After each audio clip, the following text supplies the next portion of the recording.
दुपारच्या बातम्यांमध्ये सगळ्यांचं स्वागत. नमस्कार, मी अमित गद्रे. बुलेटिनच्या सुरुवातीला मोठी बातमी. संभाजी ब्रिगेडचे प्रदेशाध्यक्ष प्रवीण गायकवाड यांच्यावरती अक्कलकोटमध्ये शाई फेक करण्यात आली.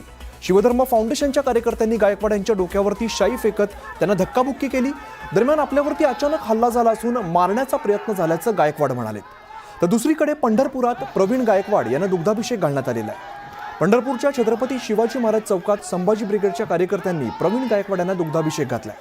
तर शाई फेकीच्या घटनेच्या निषेधार्थ गायकवाडांचा दुग्धाभिषेक करण्यात आला.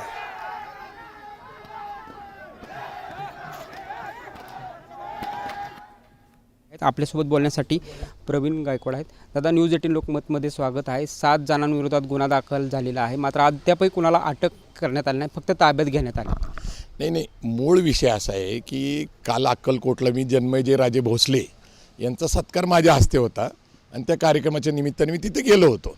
अर्थात अक्कलकोटचे ते राजे असल्यामुळं तो कार्यक्रम हा सांस्कृतिक होता आणि तिथल्या जनतेने घेतलेला होता. मला अनापेक्षितपणे ज्या कारवाईला समोर जावं लागलं किंवा माझ्यावर जे काळं वंगण टाकलं आणि माझ्या जीविताला धोका झाला, ज्या प्रकारे माझ्यावर हल्ला झाला, माझ्या कार्यकर्त्यांनी मला वाचवलेले.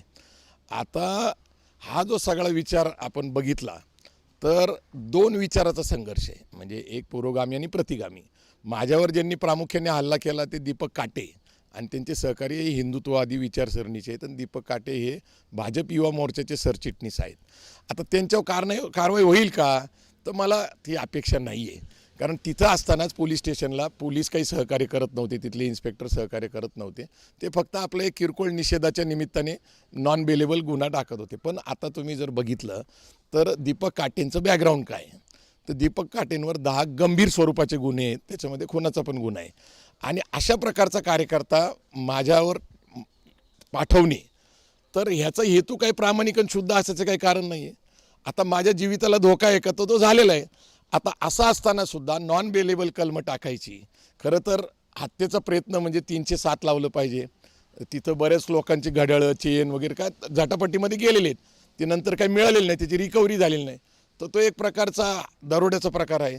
जी कलमं आमच्या कार्यकर्त्यांनी त्यांना सांगितलेली, आमच्या वकिलांनी सांगितलेली, ते काही करत नाही. कारण बावनकुळेंचा फोन आला होता, तिथं देवेंद्र फडणवीसच्या ऑफिसमधनं फोन आला होता. आता सरकारचाच माणूस आहे, भारतीय जनता पार्टी युवा मोर्चाचा, आणि त्यांच्यावर नॉन बेलेबल कलमं टाकलेली आहे. आम्हाला काही सरकारकडून फारशी अपेक्षा राहिलेली नाही आहे. आम्ही आमचे कसेबसे कार्यकर्ते बाहेर पडलो, आमच्या जीवाला वाचवलं. आता त्यांनी जन्मेजय राजे भोसले किंवा त्यांचा मुलगा अमोल भोसले हे काय नेमकी स्टेप घ्या किंवा निमंत्रक जे होते त्यांनी सुद्धा अजून पोलीस चौकीत काही केलेलं नाही आहे. कार्यक्रमाच्या ठिकाणी संरक्षण ठेवलं नव्हतं, पोलीस यंत्रणा तिथं तयार नव्हती. याचा अर्थ काय आहे की मिली बघत आहे. मी काय आरोप केलेला नाही जन्मेजय भोसलेंवर.